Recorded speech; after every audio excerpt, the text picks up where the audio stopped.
My three best friends were involved in an auto pedestrian accident one morning before class. This was 40 years ago, and I wasn't there, so I might have some of the details wrong, but that's really part of my point. The pedestrian, also a college student at the time, filed a personal injury lawsuit in which my friends, Chris, Jeff, and Bill, were required to testify in depositions. Chris went first. He testified that he had been driving his father's 1970 Grand Torino, which had a bench front seat. Jeff was sitting next to him, and Bill was sitting on the right. A pedestrian darted out from among the cars parked along the curb on a busy street right in front of campus. Chris hit the brakes, but not in time. The pedestrian went down and suffered a broken leg.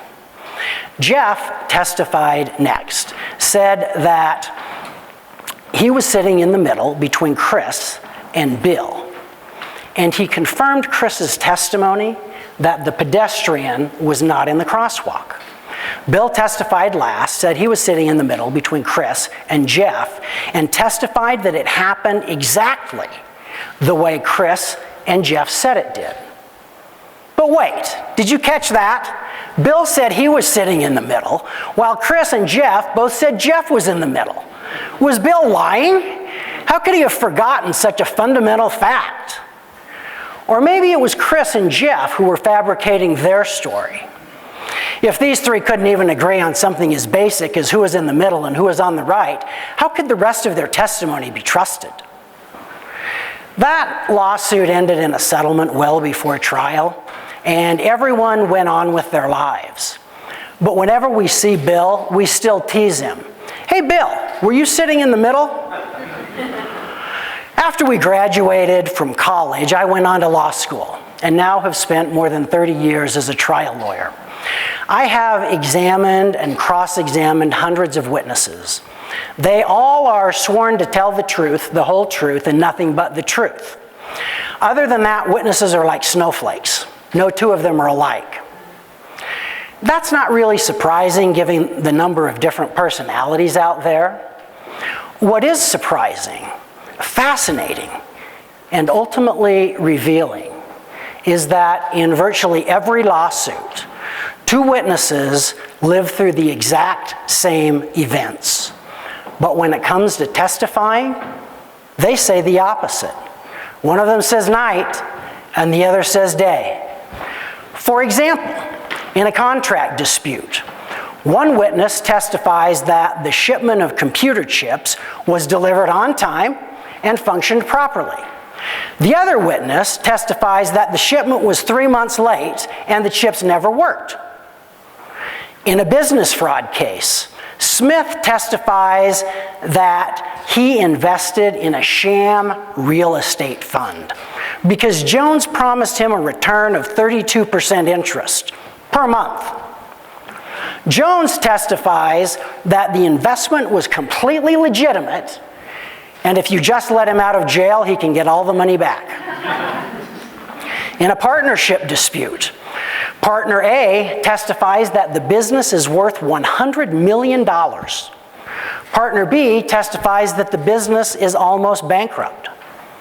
One of these witnesses obviously is lying, right?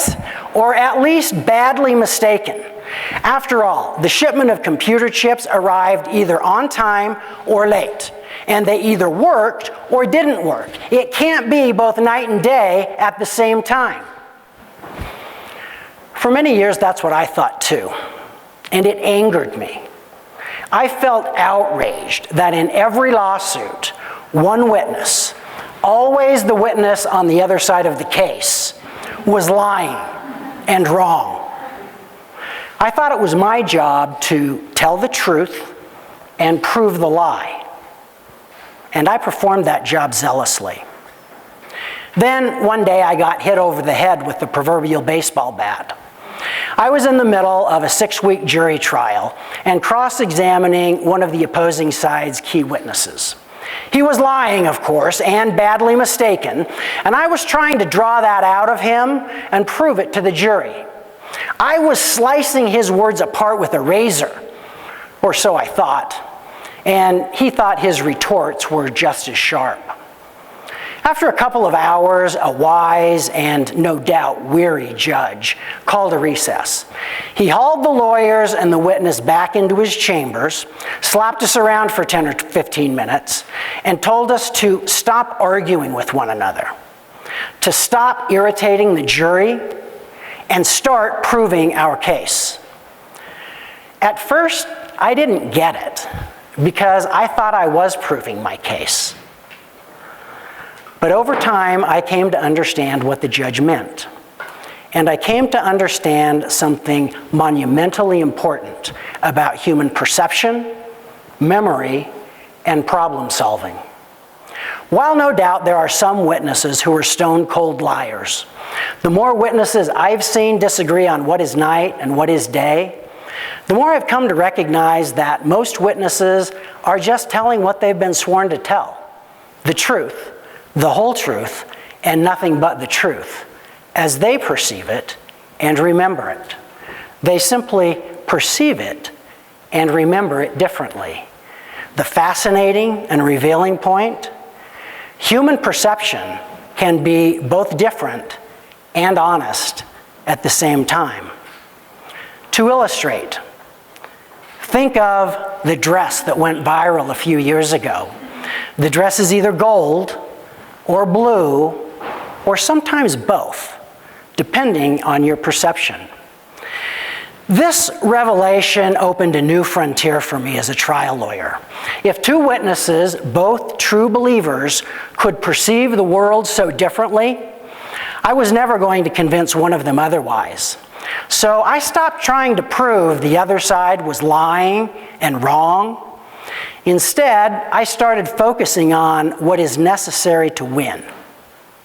What is necessary to win at trial? Be patient, I'm going to tell you in a minute. When mediating really any kind of dispute, a mentor of mine would lean back in his chair, tap the tips of his fingers together, and say, "The truth probably lies somewhere in the middle." This notion of truth, or virtue, or justice lying in the middle is not a novel idea that originated with my mentor, and certainly not with me. It's an idea that is at least as old as Aristotle. Aristotle held that the golden mean, that is, the correct middle point between the extremes of excess and deficiency, is where truth and justice and virtue lie. For example, in the sphere of fear and confidence, courage is the mean between cowardice and rashness. In the sphere of anger, patience is the mean between lack of spirit and irascibility. Extrapolating from Aristotle, what I'm arguing is that in the sphere of trials, there is a point of reasonableness between whatever night or day extremes the case involves. If a lawsuit actually makes it to trial, both sides are pretty much convinced that they are right and the other side is wrong. Both sides have a story to tell, and they have evidence to support their story. The one who tells the most reasonable story wins. Here's why. Have you ever been called to jury duty? Have you asked yourself, why me? Why am I being called upon to resolve someone else's dispute? I don't know any of the parties or the witnesses. I'm not a lawyer or a judge. I have no experience with whatever this case involves. I have no stake in the outcome. My answer to those questions is precisely. That is precisely why you are called to jury duty, and it is the genius behind our system of justice, a system that's far from perfect, but still superior. You are here, ladies and gentlemen of the jury, because you represent the collective reasonableness of our community.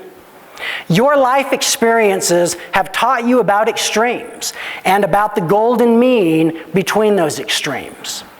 You have learned the tools of reasonableness through the school of hard knocks. You have developed the ability to distinguish the reasonable from the unreasonable. Because the juries are decision makers and represent the collective reasonableness of our community, it follows pretty logically that appealing to their sense of reasonableness is the way to get them to vote in your favor. So don't try to prove the other side is lying and wrong. It's more than you have to prove to win your case, and you won't be able to prove it anyway. Don't call the other side names or try to pin labels on them like liar, cheat, or thief. You don't win in the courtroom by focusing on extremes. You win, rather, by departing from the extremes and finding the mean of reasonableness. The most reasonable story wins. If finding the mean of reasonableness between two extremes works in something as complicated and varied as our system of justice, might it also work in other aspects of life too? Think of our most perplexing and divisive public problems. They usually are just extremes engaging in verbal combat. Immigration, healthcare, racism, sexism, drugs, guns, homelessness, Israel and Palestine, ISIS and America, CNN and Fox News, Republicans and Democrats. Or how about more private problems? Marriages, divorces, finances, raising children, disciplining children, conflicts with people at work, grudges between family members or neighbors. Most of us try to solve these problems by engaging in combat rather than persuasion. We spend an enormous amount of time and energy fighting extreme positions and arguing that we are right and truthful, and the other person is wrong and lying. We do that because we assume that we are perceiving the world correctly and the other person is not. But what if? What if we treated these problems like 12 people on a jury who had to agree to something reasonable before they could go home? Let me be clear. I am not arguing that there is no factual truth or that truth is whatever you or I say it is. I'm also not asking you to forfeit your ideals, even if your ideals might seem extreme compared to someone else's. And of course, I'm not asking you to believe that no one ever lies. What I am asking is that you accept that different human beings with different life experiences perceive, remember, and interpret the same set of data in vastly different ways. And when they do so, they mostly do so honestly. So if we want to solve problems, large or small, if we want to win in the battle of ideas, we need to come together, much like a jury, and find the mean of reasonableness. We do that by engaging in the ancient art of persuasion, storytelling, rather than the ancient art of combat. The most reasonable story wins. The Russian novelist Dostoevsky, speaking of compelling storytellers, issued this challenge: destroy my desires, eradicate my ideals, show me something better, and I will follow you. All of us are capable of persuading others, and all of us are capable of being persuaded. There is a point of reasonableness between any two extremes. We can find it if we position ourselves like Bill, sitting in the middle. Thank you.